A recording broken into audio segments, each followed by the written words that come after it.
Os Escolhidos. Capítulo 21. José e seus irmãos. Sob a direção de José, foram construídos imensos armazéns em toda a terra do Egito para guardar todo o excedente da colheita esperada. Durante os 7 anos em que houve comida, a quantidade de grãos armazenados foi muito além do que se poderia calcular. Então começaram os 7 anos de fome, de acordo com a predição de José. Houve fome em todas as terras, mas em todo o Egito havia alimento.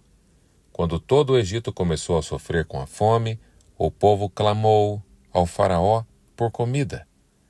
E este respondeu a todos os egípcios: dirijam-se a José e façam o que ele disser. Quando a fome já se havia espalhado por toda a terra, José mandou abrir os locais de armazenamento e começou a vender trigo aos egípcios. Gênesis, capítulo 41, versos 54 a 56. A fome também atingiu com força o país em que Jacó vivia. Ao ouvir falar da grande provisão feita pelo rei do Egito, 10 dos filhos de Jacó viajaram até lá para comprar cereais. Foram encaminhados ao representante do rei, e assim como outros compradores apresentaram-se diante do governador da terra. Curvaram-se diante dele com o rosto em terra. José reconheceu seus irmãos, mas eles não o reconheceram. Gênesis 42, versos 6 e 8. Seu nome hebreu foi mudado por outro que foi dado pelo rei, e era bem pouca a semelhança entre o primeiro-ministro do Egito e o jovem que eles tinham vendido aos ismaelitas. Quando José viu seus irmãos se curvarem diante dele, seus sonhos e as cenas do passado surgiram vividamente diante dele. Com seu olhar aguçado, logo percebeu que Benjamim não estava entre eles. Será que ele também havia sido vítima da crueldade e traição deles? Decidiu então saber a verdade. Vocês são espiões, disse ele. Vieram para ver onde a nossa terra está desprotegida. Gênesis 42, versículo 9. Os irmãos responderam: não, meu senhor. Teus servos vieram comprar comida. Teus servos são homens honestos e não espiões. Gênesis 42, versículos 10 e 11. Desejou tirar alguma informação deles com relação à sua casa, mas sabia o quanto suas declarações poderiam não ser verdadeiras.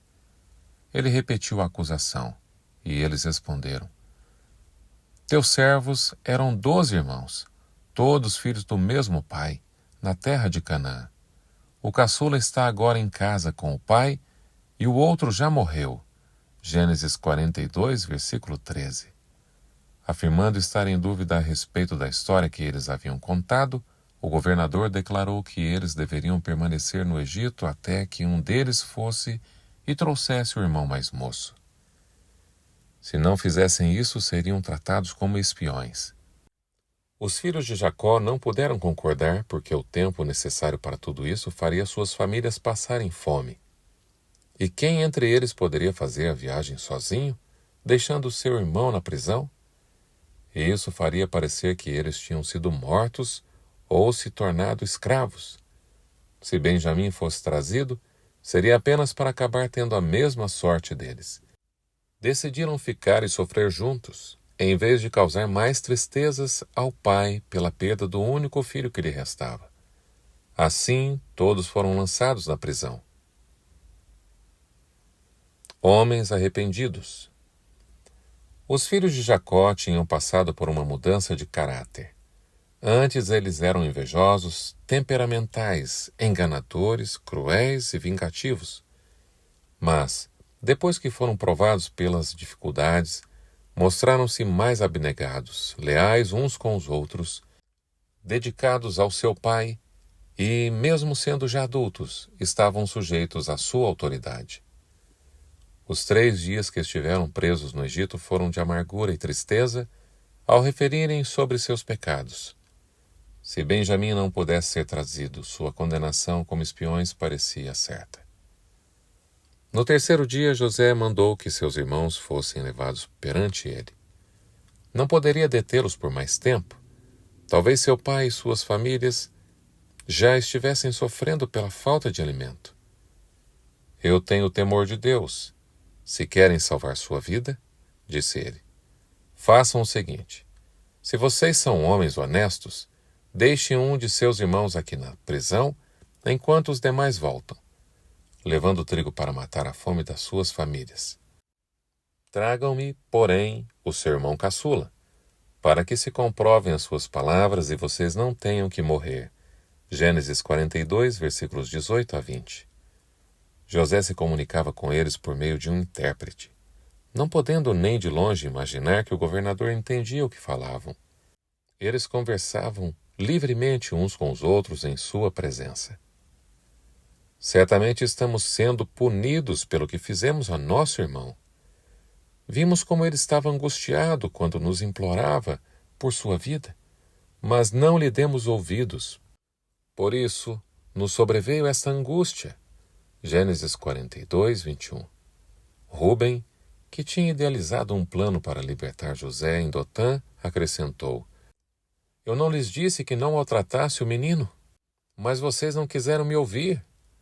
Agora teremos que prestar contas do seu sangue. Gênesis 42, verso 22.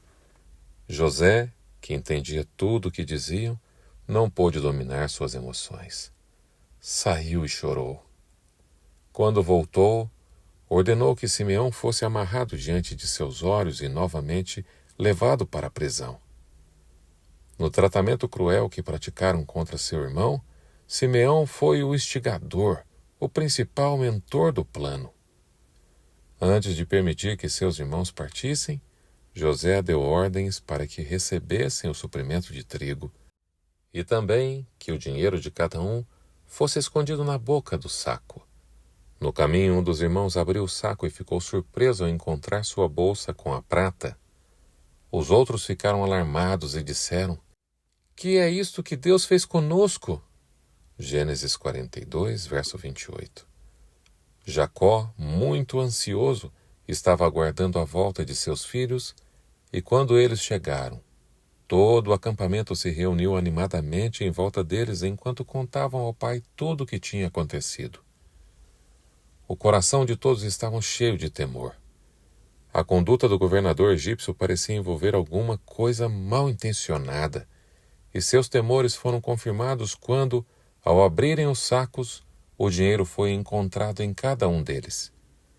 Em angústia, o idoso pai exclamou: vocês estão tirando meus filhos de mim? Já fiquei sem José, agora sem Simeão, e ainda querem levar Benjamim? Tudo está contra mim. Meu filho não descerá com vocês. Seu irmão está morto, e ele é o único que resta.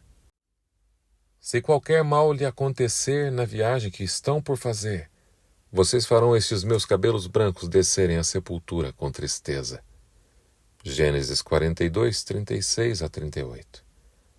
Entretanto, a seca continuou, e o suprimento de trigo levado do Egito estava quase se acabando. Mais e mais negra era a sombra da fome que se aproximava. O idoso pai via a necessidade que passavam nos rostos ansiosos de todos no acampamento.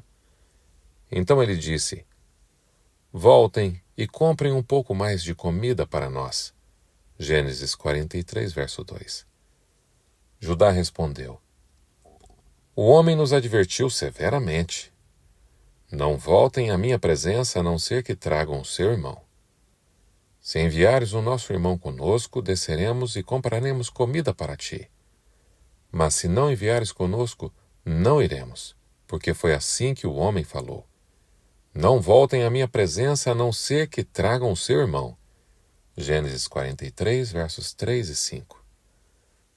Vendo que seu pai começava a ceder, ele disse: deixa o jovem ir comigo e partiremos imediatamente, a fim de que tu, nós e nossas crianças sobrevivamos e não venhamos a morrer. Gênesis 43, verso 8. Ele se ofereceu para ser o responsável por seu irmão e também assumir a culpa para sempre, caso deixasse de levar Benjamim de volta ao seu pai. Jacó não poderia mais se recusar a dar o seu consentimento. disse aos filhos que levassem ao governador um presente com algumas coisas que o seu país devastado pela fome ainda tinha para oferecer: um pouco de bálsamo, um pouco de mel, algumas especiarias e mirra, algumas nozes de pistache e amêndoas. Levem prata em dobro. Peguem também o seu irmão e voltem àquele homem. Gênesis 43, 11 a 13. Quando seus filhos estavam prontos para partir para uma viagem tão incerta, o idoso pai se levantou e, erguendo as mãos ao céu, proferiu esta oração: que o Deus Todo-Poderoso lhes conceda misericórdia diante daquele homem, para que ele permita que o seu outro irmão e Benjamim voltem com vocês. Gênesis 43, verso 14. Viajaram mais uma vez para o Egito e se apresentaram diante de José. Ao olhar para Benjamim, que também era filho de sua mãe, José ficou muito comovido. Conseguiu esconder a emoção, mas ordenou que fossem levados à sua casa para participarem de um almoço com ele. Os irmãos ficaram muito amedrontados, com receio de serem acusados por causa do dinheiro encontrado nos sacos. Imaginavam que tivesse sido colocado de propósito com o objetivo de encontrarem uma razão para que fossem feitos escravos. Com prova de sua inocência, informaram ao administrador da casa que tinham trazido de volta o dinheiro encontrado nos sacos e também mais dinheiro para comprar o alimento. E acrescentaram: não sabemos quem pôs a prata em nossa bagagem. Gênesis 43, verso 22. Fiquem tranquilos, disse o administrador. Não tenham medo. O seu senhor e o Deus de seu pai foi quem lhes deu um tesouro em suas bagagens, porque a prata de vocês eu recebi. Gênesis 43, versos 23. Os irmãos ficaram aliviados. Assim que Simeão foi libertado da prisão e se uniu a eles, sentiram que Deus tinha sido verdadeiramente misericordioso com todos. Os sonhos se cumprem novamente. Quando o governador se encontrou novamente com eles, entregaram a ele os seus presentes e, humildemente, curvaram-se diante dele até o chão. Gênesis 43, verso 26. De novo seus sonhos lhe vieram à mente. Ele cumprimentou os irmãos e se apressou em perguntar: como vai o pai de vocês? O homem idoso de quem me falaram? Ainda está vivo? Teu servo, nosso pai, ainda vive e passa bem, foi a resposta. E se curvaram para prestar-lhe honra.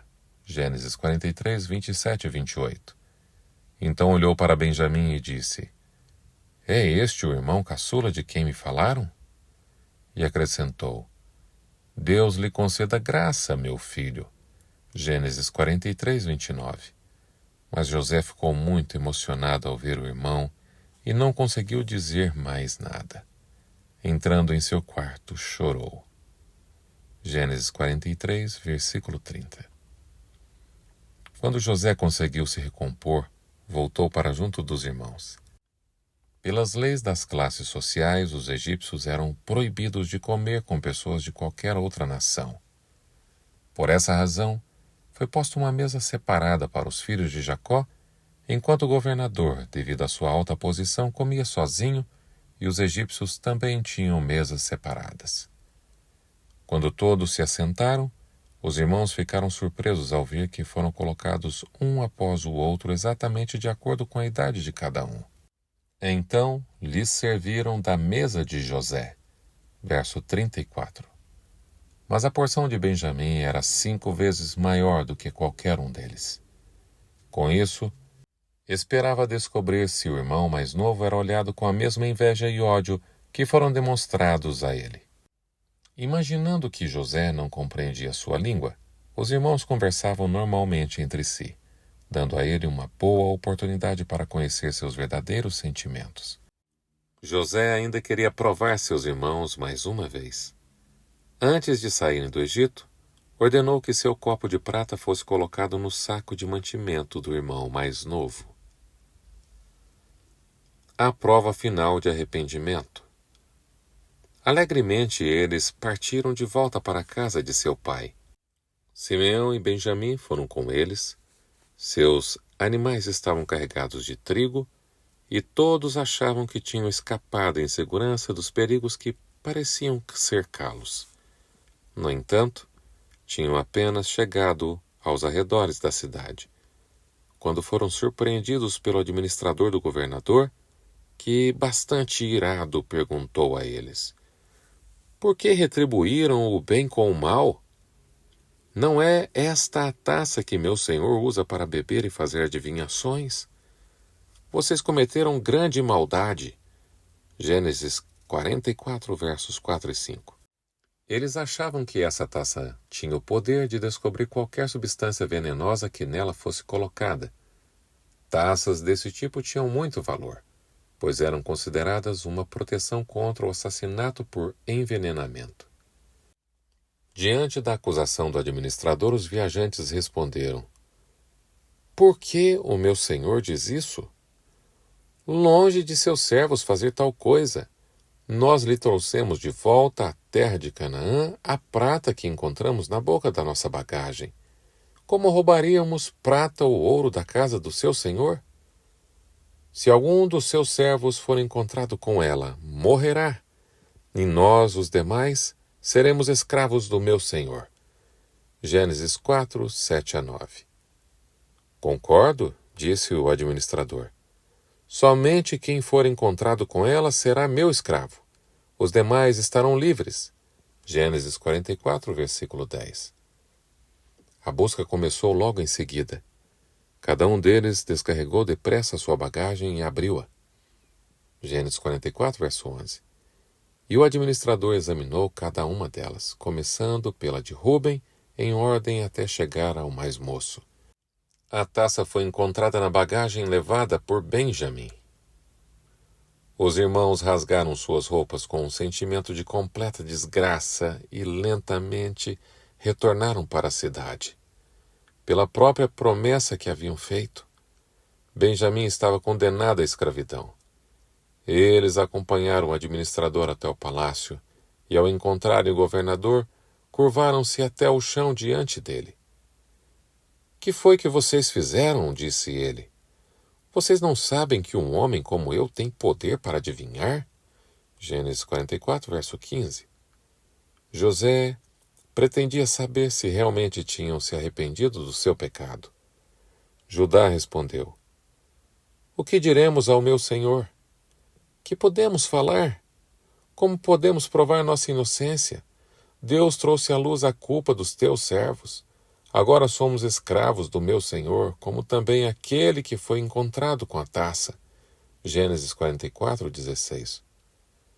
Longe de mim fazer tal coisa, foi a resposta. Somente aquele que foi encontrado com a taça será meu escravo. Os demais podem voltar em paz para a casa do seu pai. Gênesis 44, verso 17. O apelo de Judá. Em profunda angústia, Judá se aproximou do governador. De maneira eloquente, ele descreveu a dor de seu pai pela perda de José e a sua dificuldade em permitir que Benjamim fosse com eles ao Egito. Por ser ele o único filho de Raquel, o filho a quem Jacó tanto amava. Agora, pois, se eu voltar ao teu servo, o meu pai, sem levar o jovem conosco, logo que meu pai, que é tão apegado a ele, perceber que o jovem não está conosco, morrerá. Teus servos farão seu velho pai descer, seus cabelos brancos à sepultura com tristeza. Além disso, teu servo garantiu a segurança do jovem a seu pai, dizendo-lhe: se eu não o trouxer de volta, suportarei essa culpa diante de ti pelo resto da minha vida. Por isso, agora te peço, por favor, deixa o teu servo ficar como escravo do meu senhor no lugar do jovem e permite que ele volte com os meus irmãos. Como poderei eu voltar, meu pai, sem levar o jovem comigo? Não posso ver o mal que sobreviria ao meu pai. Gênesis 44, versos 30 e 34. José estava satisfeito. Tinha visto em seus irmãos os frutos do verdadeiro arrependimento. deu ordens para que todos se retirassem, exceto aqueles homens. Então, chorando em alta voz, ele exclamou: Eu sou José! Meu pai ainda está vivo! Gênesis 45, verso 3. Reconciliação. Os irmãos de José ficaram sem entender, calados, cheios de medo e espantados. O governador do Egito era seu irmão José, a quem eles invejavam e teriam matado, mas que acabaram vendendo como escravo. Todos os seus maus tratos passaram diante deles. Lembraram-se de como odiavam seus sonhos e de tudo o que fizeram para impedir que se cumprissem. Porém, nada mais fizeram do que desempenhar o seu papel para que eles se realizassem. Naquele momento em que estavam completamente sob seu poder, sem dúvida, ele iria se vingar de tudo o que tinha sofrido. Ao ver o quanto estavam confusos, ele disse bondosamente: Cheguem mais perto. Quando se aproximaram, ele continuou: Eu sou José, seu irmão, aquele que vocês venderam ao Egito. Agora, não se aflijam nem se recriminem por terem me vendido para cá, pois foi para salvar vidas que Deus me enviou adiante de vocês. Gênesis 45, versos 3 e 4.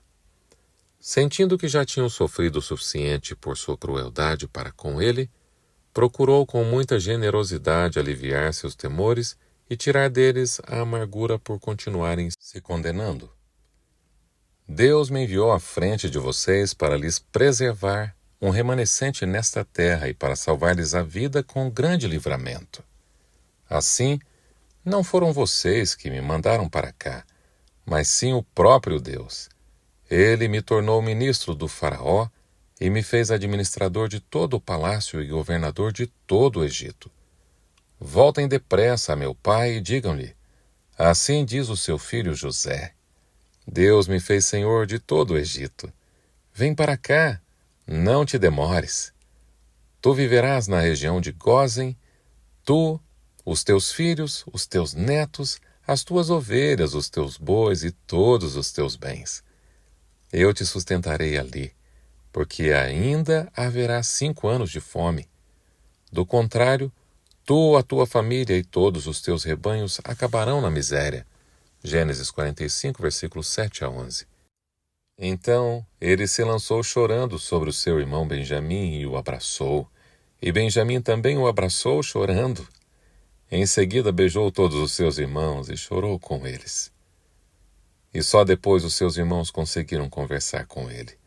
Gênesis 45, 14 e 15. E eles confessaram com muita humildade o seu pecado e suplicaram que os perdoasse. A notícia do que tinha acontecido foi rapidamente levada ao rei. Ele confirmou o convite do governador à sua família, dizendo: Eu lhes darei o melhor da terra do Egito. Gênesis 45, 18. Os irmãos de José foram enviados com grande suprimento de alimentos e tudo o que necessitavam para trazer todas as famílias e os servos para o Egito. Os filhos de Jacó voltaram para a casa de seu pai com estas alegres novas: José ainda está vivo. Na verdade, ele é o governador de todo o Egito. Gênesis 45, 26. No começo, Jacó ficou cheio de espanto, quase não podia acreditar no que ouvia. Mas quando viu a longa caravana, com carros e animais, e quando se deu conta de que Benjamim estava junto dele novamente, ficou convencido.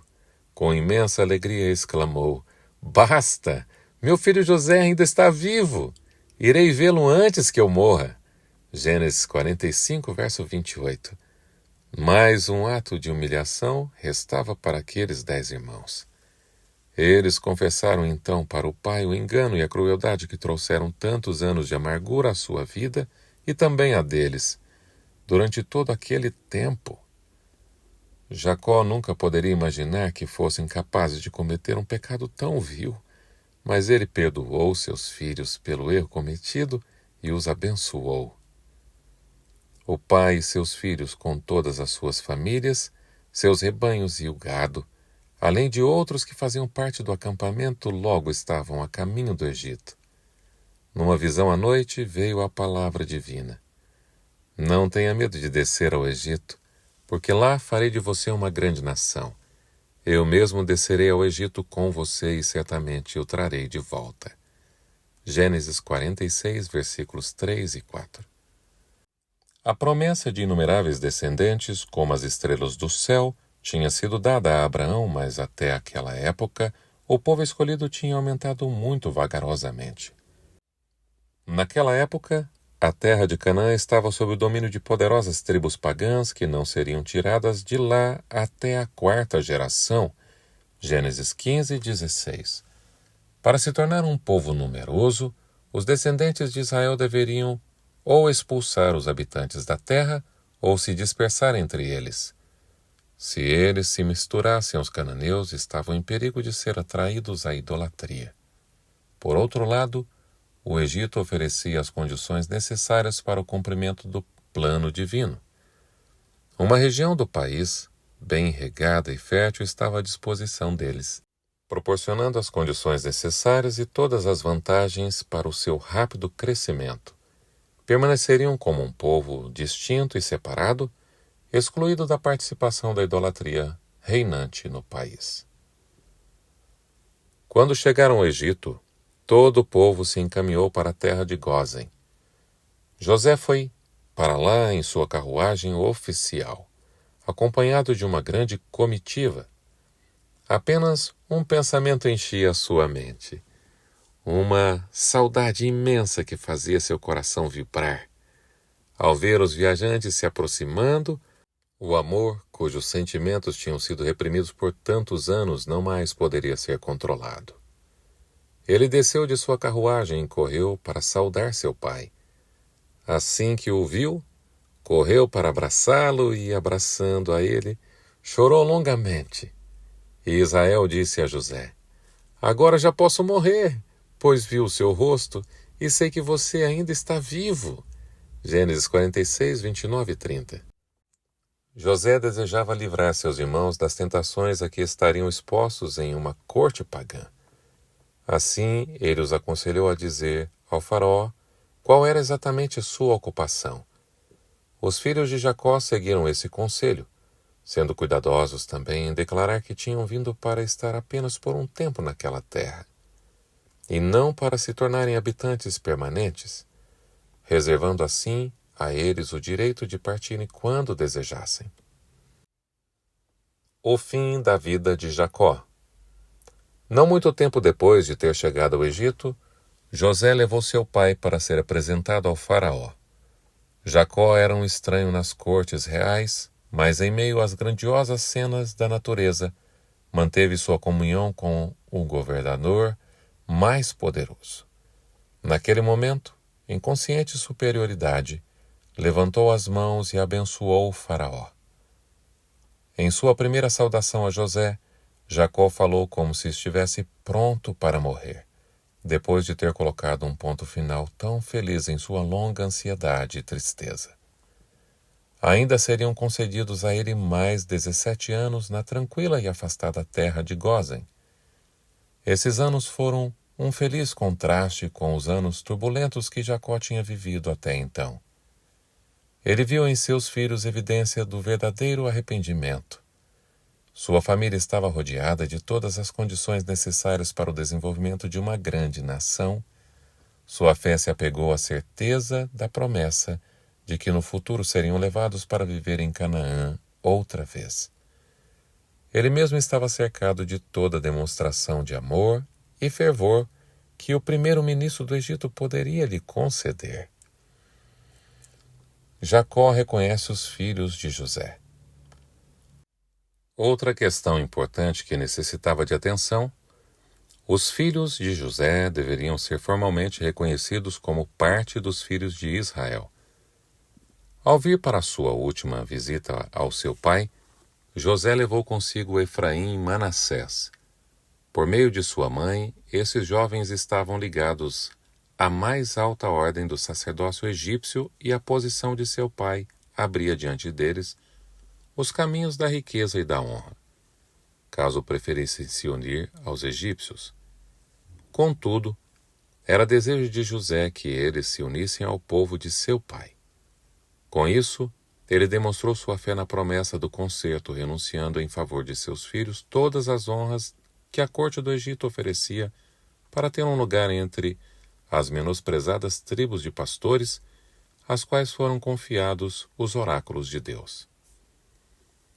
Disse Jacó a José: os seus 2 filhos que lhe nasceram no Egito, antes da minha vinda para cá, serão reconhecidos como meus.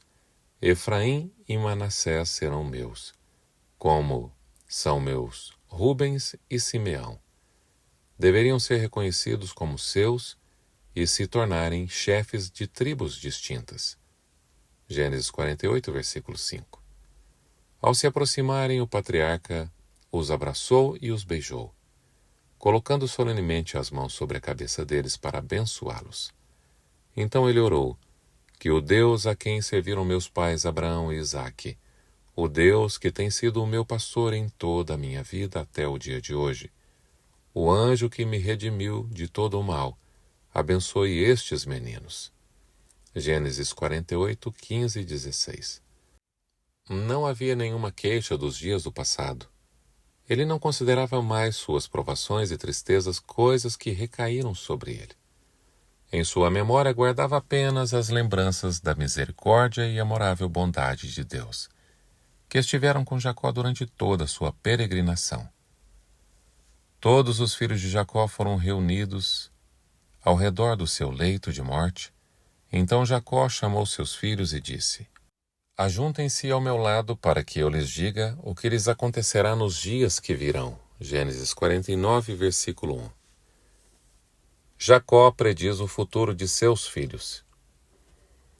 O espírito de inspiração repousou sobre Jacó e em visão profética foi apresentado diante dele o futuro de seus descendentes. Um após o outro, os nomes de seus filhos foram mencionados. Foi descrito o caráter de cada um, e a história futura da tribo foi também brevemente predita. Rúben, você é meu primogênito, minha força, o primeiro sinal do meu vigor, superior em honra, superior em poder. Gênesis 49, verso 3. Mesmo assim, o terrível pecado de Rúben em Edar fez com que ele se tornasse indigno da bênção da primogenitura. Jacó continuou: turbulento como as águas, já não será superior. Gênesis 49, verso 4. O sacerdócio foi dado a Levi, tanto o reino quanto a promessa messiânica a Judá, enquanto que a José coube a dupla porção da herança. A tribo de Rúben nunca se sobressaiu em Israel, e não foi tão numerosa quanto a de Judá, José ou Dan, e estava entre as primeiras a serem levadas para o cativeiro. Os próximos foram Simeão e Levi. Eles haviam se unido em seus atos de crueldade para com os siquemitas e tinham sido os maiores culpados na venda de José. Eu os dividirei pelas terras de Jacó e os dispersarei em Israel. Gênesis 49, versículo 7. Moisés, em sua última bênção a Israel, antes de entrar em Canaã, não fez referência alguma a Simeão. Na divisão das terras para as tribos, essa tribo recebeu apenas uma pequena parte do que era destinada a Judá, e as famílias que depois se tornaram mais poderosas formaram diversas colônias e se estabeleceram em territórios fora das fronteiras da Terra Santa. Levi também não recebeu nenhuma herança, exceto 48 cidades. Sua fidelidade quando as outras tribos se apostataram assegurou sua indicação para o sagrado serviço do santuário. Dessa maneira, a maldição se transformou em bênção. Judá. Seus irmãos o louvarão. Sua mão estará sobre o pescoço dos seus inimigos, e os filhos de seu pai se curvarão diante de você. O cetro não se apartará de Judá, nem o bastão de comando de seus descendentes, até que venha aquele a quem ele pertence, e a ele as nações obedecerão. Gênesis 49, versos 8 a 10. O leão é o rei da selva. É um símbolo bastante apropriado para essa tribo. Dela vieram Davi e o filho de Davi, Siló, o verdadeiro leão da tribo de Judá, a quem todos os poderes finalmente se curvarão e todas as nações honrarão. Jacó predisse um futuro próspero para a maioria de seus filhos. Então ele falou sobre José, e o coração do pai transbordou ao pedir a bênção sobre a fronte daquele que foi separado de entre os seus irmãos. Gênesis 49, 26. José é uma árvore frutífera à beira de uma fonte, cujos galhos passam por cima do muro. Com rancor, arqueiros o atacaram, atirando-lhe flechas com hostilidade. Mas o seu arco permaneceu firme, os seus braços fortes, ágeis para atirar, pela mão do poderoso de Jacó. As bênçãos de seu pai são superiores às bênçãos dos montes antigos, às delícias das colinas eternas. Que todas as bênçãos repousem sobre a cabeça de José, sobre a fronte daquele que foi separado de entre os seus irmãos. Versos 22 a 26. Jacó era um homem bastante sentimental. Seu amor por seus filhos era forte e terno. Perdoou todos os filhos e os amou até o fim. Em sua ternura paternal, ele teria pronunciado apenas palavras de ânimo e esperança, mas o poder de Deus repousou sobre ele e, sob a influência da inspiração, foi levado a declarar a verdade, mesmo que fosse dolorosa. Os últimos anos de Jacó foram de tranquilidade e descanso depois dos dias turbulentos e fatigantes pelos quais ele havia passado. Nuvens negras se acumularam em seu caminho, mas o pôr do sol no fim de seus dias foi claro, e a luz do céu iluminou seus últimos momentos. Dizem as Escrituras: mesmo depois do anoitecer haverá claridade. Zacarias 14:17. Considere o íntegro, observe o justo. Há futuro para o homem de paz. Salmo 37:37. A inspiração registra fielmente as falhas de homens bons que se destacaram por terem recebido o favor de Deus. Isso tem dado aos incrédulos um motivo para zombarem da Bíblia. Entretanto, uma das mais fortes evidências da veracidade das Escrituras é que ela não minimiza os fatos nem oculta os pecados de seus grandes personagens. Se a Bíblia tivesse sido escrita por pessoas não inspiradas, certamente teria apresentado seus ilustres personagens de maneira mais elogiosa. Somos encorajados em nossos esforços para alcançar a justiça quando examinamos onde outros lutaram, pois eles passaram por desânimo e tristeza exatamente como nós. Ao analisarmos as tentações pelas quais eles passaram, percebemos que mesmo assim eles venceram pela graça de Deus. Embora algumas vezes tenham sido vencidos, eles reergueram e foram abençoados por Deus. Da mesma forma, nós também podemos nos tornar vencedores no poder de Jesus. Por outro lado, o registro da vida de cada um deles pode servir de advertência para nós. Deus vê o pecado em seus mais favorecidos e lida com suas falhas até com mais severidade que naqueles que têm menos luz e responsabilidade. Depois do sepultamento de Jacó, os irmãos de José voltaram a ficar com o coração cheio de temor. Tinham consciência da própria culpa e suspeitaram então que José traria sobre eles a punição pelo crime que haviam cometido e que havia sido adiada por tanto tempo. Não ousaram aparecer diante dele pessoalmente, mas enviaram uma mensagem. Antes de morrer, teu pai nos ordenou que te disséssemos o seguinte: peço-lhe que perdoe os erros e pecados de seus irmãos que o trataram com tanta maldade. Agora, pois, perdoa os pecados dos servos do Deus de teu pai. Gênesis 50, 16 a 17. Essa mensagem tocou o coração de José e ele chorou. Mais animados, seus irmãos vieram e se prostraram diante dele com estas palavras: aqui estamos, somos teus escravos. Gênesis 50, 18. José se entristeceu porque seus irmãos pensavam que ele ainda mantinha o espírito de vingança. Não tenham medo, disse ele. Estaria eu no lugar de Deus? Vocês planejaram mal contra mim, mas Deus o tornou em bem, para que hoje fosse preservada a vida de muitos. Por isso não tenham medo. Eu sustentarei vocês e seus filhos. Gênesis 50, 19 a 21. Vendo Cristo em José. A vida de José é um exemplo da vida de Cristo. Foi a inveja que motivou os irmãos a venderem José como escravo. Esperavam impedir que o irmão se tornasse maior do que eles. Estavam certos de que não mais seriam importunados por seus sonhos, depois de terem eliminado todas as possibilidades de realização. Deus dirigiu suas ações para que viesse a acontecer exatamente o que eles haviam tentado evitar. Igualmente, os sacerdotes e líderes judeus tinham inveja de Cristo. Mataram Jesus para que ele não se tornasse rei. Mas, ao assim agirem, foi esse mesmo resultado que obtiveram. Pelo tempo que passou como escravo no Egito, José se tornou o salvador da família de seu pai. Contudo, esse fato não diminuiu a culpa de seus irmãos. Da mesma forma, a crucificação de Cristo por seus inimigos fez com que ele se tornasse o redentor da humanidade, o salvador da raça caída e o governante do mundo todo.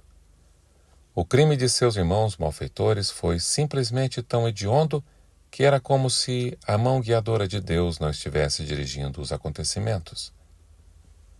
José foi falsamente acusado e lançado na prisão por causa de sua lealdade. Da mesma forma, Cristo foi menosprezado e rejeitado não só porque sua vida era justa e abnegada, mas porque ela era uma reprovação ao pecado. Embora não fosse culpado de falta alguma, ele foi condenado pelas declarações de falsas testemunhas.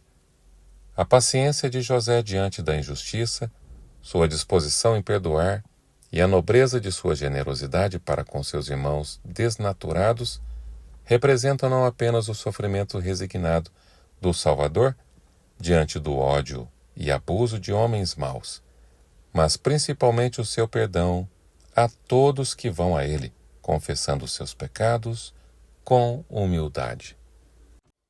José viveu para testemunhar o crescimento e a prosperidade de seu povo. Durante todos aqueles anos, sua fé em Deus para levar Israel de volta à terra da promessa se manteve inabalável. Quando percebeu que seu fim estava próximo, seu último ato foi mostrar como sua vida estava ligada à vida de Israel. Suas últimas palavras foram: Deus certamente virá em auxílio de vocês e os tirará desta terra, levando-os para a terra que prometeu com juramento a Abraão, a Isaque e a Jacó. Gênesis 50, 24. Também fez com que os filhos de Israel jurassem solenemente que levariam seus ossos com eles de volta para a terra de Canaã. Morreu José com a idade de 110 anos, e depois de embalsamado, foi colocado num sarcófago no Egito. Gênesis 50, 26. Ao longo dos séculos de lutas que se seguiram, o caixão em que José estava sepultado se tornou um testemunho para Israel de que eles eram peregrinos no Egito. Para eles, aquele caixão era uma lembrança de que deveriam manter suas esperanças na terra da promessa, pois o tempo do livramento certamente viria. O fim do capítulo 21.